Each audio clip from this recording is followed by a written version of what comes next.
Kuluan na mga kabeshi at luto na po itong ating ginataang munggo. Kain po tayo.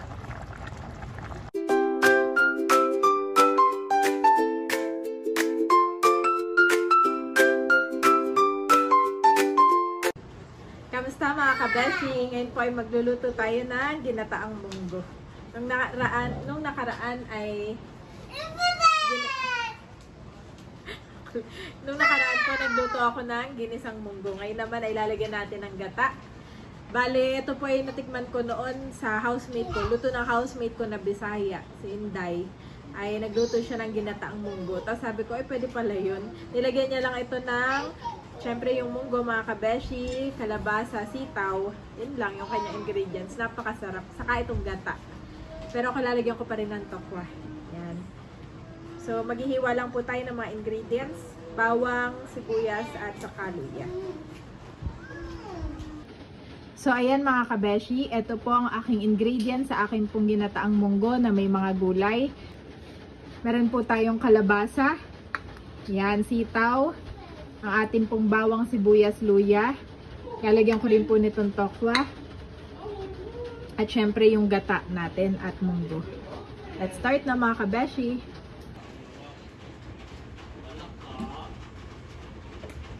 Nalagay na po ako ng mantika.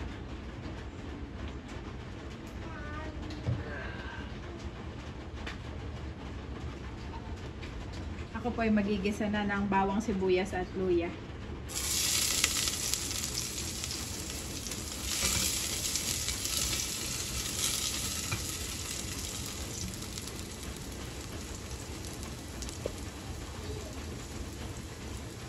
Nalagay ko na rin po itong ating sibuyas.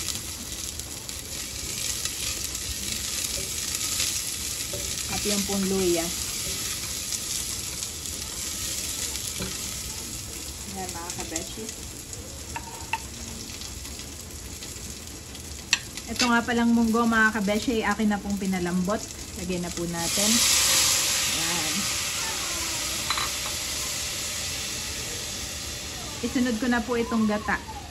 Ito po ay unang gata.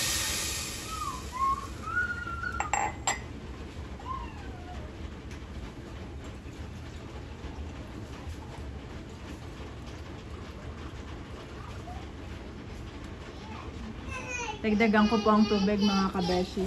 Yan. Siyempre, ilalagay ko na po ang ating mga gulay. Meron tayong sitaw. Ito po yung hinugasan ko na mga kabeshi.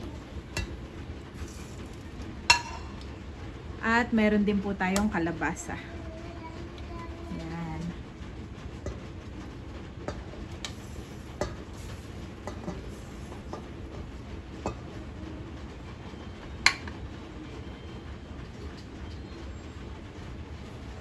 Nailagay ko na ang mga gulay mga kabeshi. Dadagdagan ko lang din po ng tubig ulit. Yan. Lalagay ko lang po itong pampalasa natin.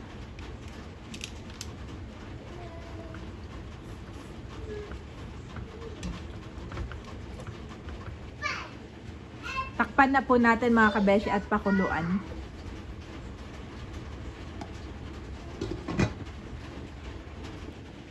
Sasabay ko na rin pala itong mga tokwa.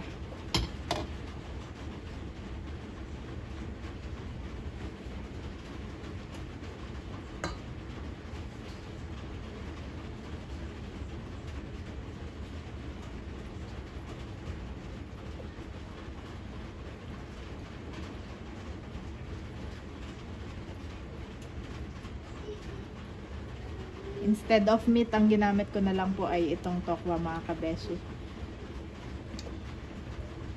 Yan.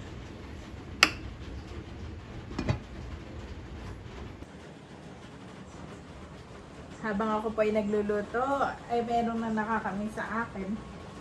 Bobby namin, say hi! Bobby! Bobby namin! Hi! Ang galing na po ito. Thank you, Lord. Huh?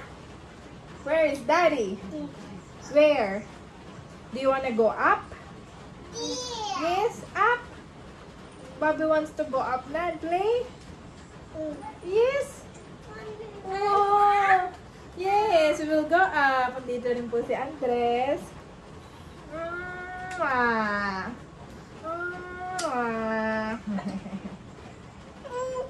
Mwah! Oh, don't do that. Don't do that, my boy. Mwah! Mwah! Mwah!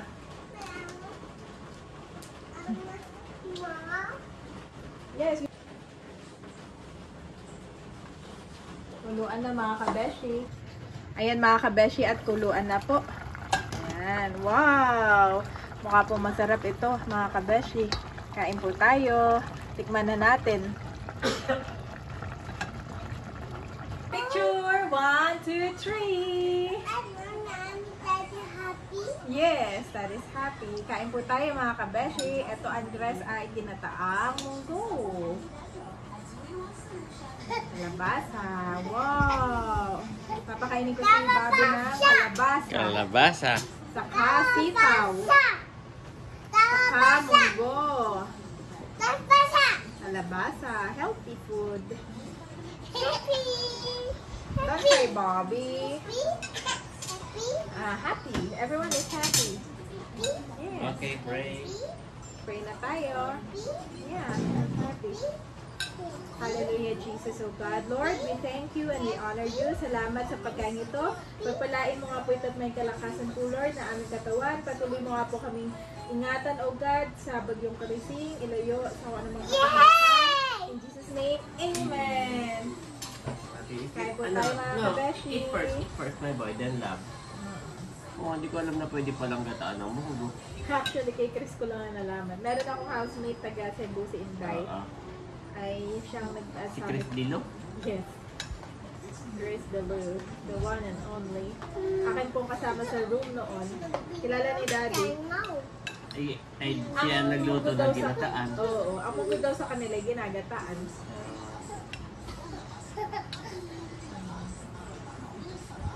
Gamay ba? Pinahat. Tikman mo, Dad. Masarap siya. Kain po. Hot pa, no? Fresh pati yung gata na ginamit ko. Hindi na. Eat na rice. Kaya masarap nga. Sarap na. Kakaiba. Sa Cebu daw ay, taga-ano siya ay, Bisaya pala. Visayas. Hindi pala Cebu. Mid sa lip. Kaya taga mid sa lip. Masarap ito kung ang laho kay hipon. No? O crab, no? Hipon or crab, Daddy. Actually, habang niluluto ko siya, naisip ko yung crab. Sa probinsya natin noon, kami sa Libis pa nakatera. Basta't ganitong maulan, ang ulam namin ay hipon. Gawa ng pagka maulan, bumabaha lagi yung ilog, umaawa.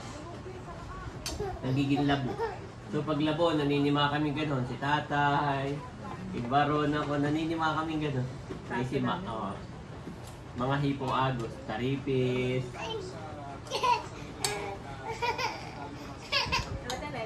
Kaya basta't ganitong maulan, ang lagi naming huli, ang lagi naming ulam ay hipon, kimpi, Bobby! Bobby, masaya lang tayo dito. Masaya lang tayo dito, Bobby.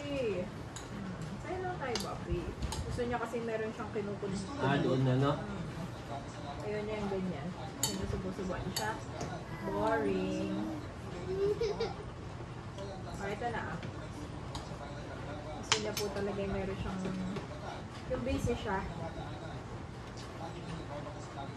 Nalalagyan ko rin si Bobby ng rice. Kumakalong dun, Daddy, ng rice if you still want. Naisip ko nga kanina, Daddy, habang nilalagay ko yung tokwa. Sabi ko, masarap dito yung crab o di kaya yung seafood ba? Si Chris no nang nilahok niya yung pork. And then pork binigay. Kahit hindi giniling, kahit yung pork na ano talaga. Kahit yung pork. Medyo siguro si-pray mo muna ng kaunti. Sabi ko ay gusto na umakyat. Okay, okay.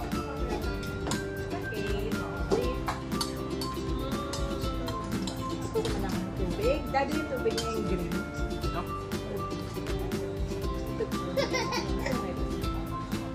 Opo, gusto nga ng tubig.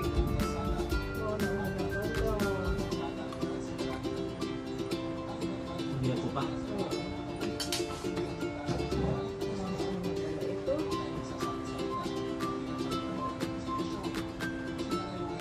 Ito, Daddy, meron pa dito. Ali, don't go anywhere, ha?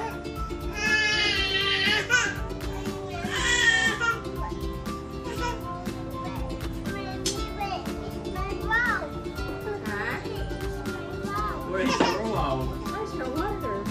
Yeah. Oh, no, nilagay ko dun sa lababo. Yun ay buko juice. Ayaw na ng buko juice.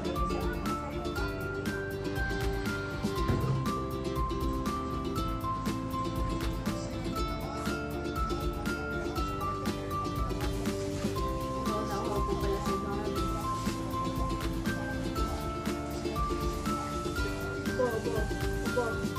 Ubo.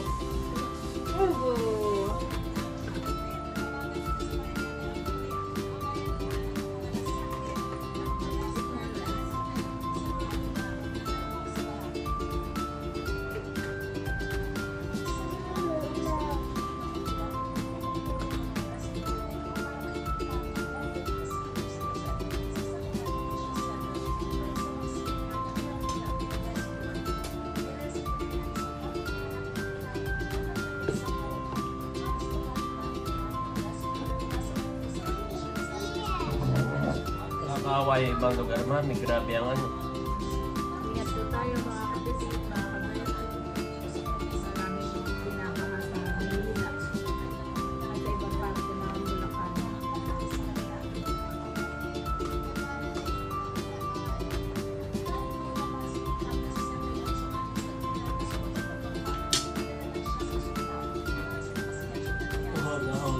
Wala, hindi natin alam.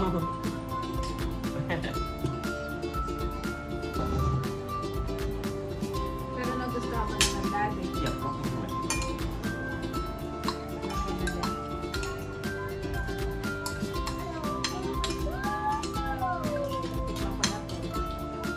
Tinikman ko na kanina eh. Oh, nilagay na doon. Grabe. Ha? Tapos din sa dog, no?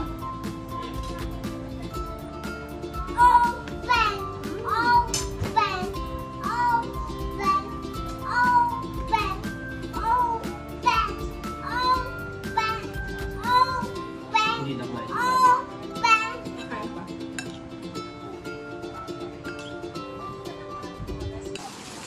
Good morning mga kabeshi. Grabe, maulang-maulan po ngayon mga kabeshi. Hindi rin kami nakakalabas ng bahay. Naiinit na itong dalawa. Mga dadalawang linggo na po. Walang tigil talaga ang buhos ng ulan. Ingat po tayo palagi. Ngayon naman, pagkatapos ng bagyong Krising ay bagyong Dante. Tapos ang bagyong Dante, may namumuo pa daw na bagyo ulit. Ingat po tayo mga kabeshi. Look to the Lord, and his strength. Seek his face always. 1 Chronicles 16-11 Niv.